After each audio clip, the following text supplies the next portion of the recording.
One Piece chapter 1122 kali ini bisa dibilang cukup keren. Akhirnya Gorosei mampu dikalahkan oleh robot MX menggunakan haki milik Joy Boy yang disimpan di dalam tubuhnya. Ditambah lagi, chapter kali ini juga menjadi chapter penutup dari alur Egghead dan bersiap menuju ke Elbaf. Nah, apa saja keseruan pada One Piece chapter kali ini? Mari kita bahas bersama-sama.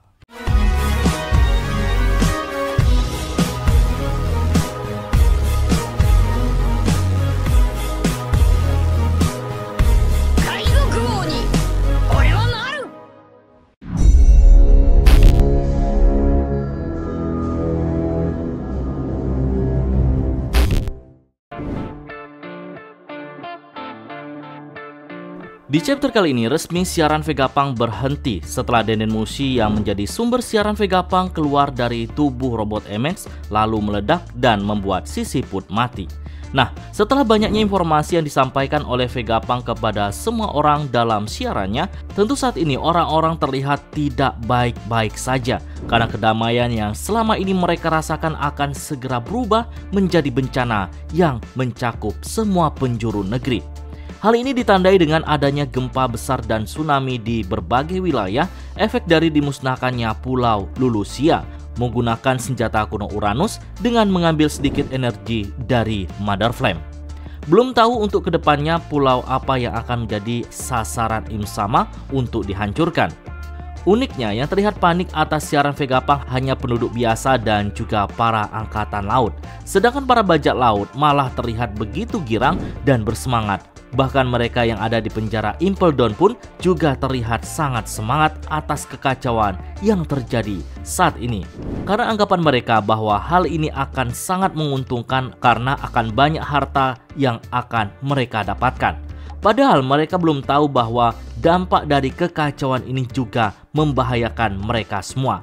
Apalagi yang ada di dalam Impel Down. Bayangkan saja jika air laut semakin tinggi, maka penjara Impel Down akan tenggelam. Dan hampir sebagian besar yang mengisi penjara Impel Down tersebut adalah orang-orang yang menggunakan kekuatan buah iblis. Lalu bagaimana reaksi Buggy kali ini? Ia terlihat lebih bersemangat untuk mendapatkan One Piece. Dan entah ini hanya membuat bawahannya merasa jika dirinya paling hebat atau memang ia benar-benar bersemangat untuk menjadi penguasa dunia. Ya, kita nantikan saja bagaimana nasib mereka nantinya. Setelah berhasil meninggalkan Pulau Egghead bersama dengan Devon dan juga Van Auger menuju ke Pulau Bajak Laut, di dalam perjalanan, Devon sebenarnya sangat ingin membunuh Karibo. Ya, karena terlihat sebagai orang yang tidak terlalu berguna, namun saat disampaikan kepada Titch perkara Karibo yang ingin menemuinya dengan alasan ia memiliki informasi yang penting, maka Titch menghentikan niat Devon membunuh Karibo, karena Titch sendiri yang akan membunuhnya jika informasi yang diberikannya ternyata tidak penting. Ya, menurut kami sendiri, Titch tidak akan membunuhnya karena informasi yang akan diberikan Karibo memang sangat-sangat penting. Karena saat ini Titch tidak akan lagi repot membersihkan sepatunya, karena ada pembersih sepatu yang sangat simpel. Tinggal semprot dan dilap saja, sepatu bisa langsung bersih tanpa harus dicuci. Ayo order sekarang juga, linknya ada pada kolom deskripsi atau kolom komentar. Lanjut pada inti pembahasan. Nah, dengan informasi yang Karibo berikan, maka membuat misi dari Titch yang bukan menjadi Raja Bajak Laut, melainkan ingin menjadi penguasa dunia akan semakin dekat. Pertarungan antara Gorosei dan robot MX masih berlanjut, yang mana si babi ngepet menggunakan taringnya untuk menyeruduk robot MX. Alhasil, serangan itu mengenai perutnya yang membuat Denden Mushi Vegapunk terpental keluar dan meledak. Para raksasa dan juga bajak laut Mugiwara hanya bisa melihat dari kejauhan karena kapal mereka terlihat mulai berlayar. Sedangkan kapal Sunny masih dalam proses jatuh ke laut. Namun situasinya yang cukup menegangkan terjadi karena dari belakang Mushjuro rupanya tidak berhenti mengejar mereka meski sudah terkena ledakan dari Atlas. Tak hanya itu saja, si cacing Alaska beserta kakek laba-laba yang telah pulih kembali berencana menyerang kapal bajak laut raksasa. Momen ini benar-benar cukup menyulitkan bagi bajak laut raksasa dan juga Mugiwara, karena jika berhasil terkena serangan dari para Gorosei, bisa saja kapal mereka akan hancur.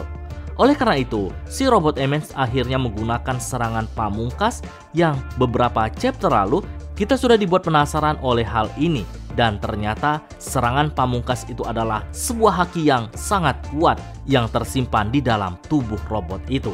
Dan pemilik haki itu adalah Joy Boy di masa lalu. Ya, kita bisa melihat seberapa kuat haki ini yang seluruh pulau merasakan kekuatannya. Selain para kroco angkatan laut dibuat pingsan, efeknya juga membuat para Gorosei, kecuali Saturnus, harus dipaksa kembali berubah ke dalam bentuk manusianya dan kembali ke Redland. Dan yang lebih gilanya lagi, Im Sama juga merasakan haki ini yang membuatnya harus berlutut hingga tubuhnya bergetar.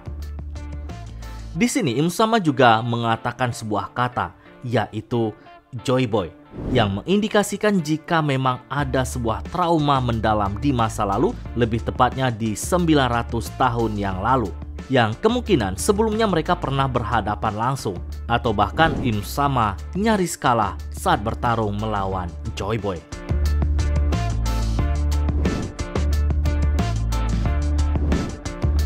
Chapter kali ini akhirnya kita diperlihatkan sedikit flashback di 900 tahun yang lalu antara Joy Boy dan juga robot Emmons. Ya, meski masih dalam wujud siluet, namun kita sudah mengetahui bagaimana wujud fisiknya, yang mana dia memiliki tubuh yang sama dengan manusia normal, dan membantah teori yang mengatakan jika Joy Boy adalah seorang raksasa. Nah, selain itu kita juga diperlihatkan jika salah satu kaki dan tangannya sudah tidak asli. Salah satu kakinya diganti dengan kaki palsu yang terbuat dari besi, begitu pula dengan tangannya yang juga terbuat dari besi atau tangan robot yang seperti kita ketahui jika di zaman itu memiliki teknologi yang sangat canggih. Jadi cukup masuk akal jika tangan ataupun kaki milik Joy Boy terbuat dari robot. Jika berbicara soal salah satu tangan dan kaki Joy Boy yang sudah tidak asli lagi, dari sini kita tahu bahwa Joy Boy telah melakukan pertarungan besar sebelumnya yang menyebabkan salah satu tangan dan juga kakinya sampai putus. Apakah salah satu matanya juga buta hingga menggunakan penutup mata? Karena seperti yang kita ketahui beberapa tahun yang lalu, Oda Sensei telah memberi petunjuk kepada kita semua jika One Piece sudah memasuki akhir dari ceritanya dengan ditandai kemunculan salah satu orang dengan penutup mata. Di sisi lain, pada chapter kali ini telah menegaskan jika Joy Boy pemilik topi jerami di masa itu. Lalu diteruskan oleh Roger, Shanks, dan yang terakhir saat ini adalah Luffy. Ya, hal ini Roger lakukan kepada penerusnya sebagai tanda jika semangat Joy Boy masih terus ada sampai sekarang.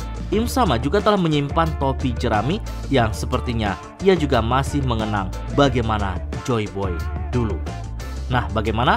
Menurut nakama semua, mampukah Luffy melanjutkan semangat dari Joy Boy? Berikan pendapat kalian pada kolom komentar.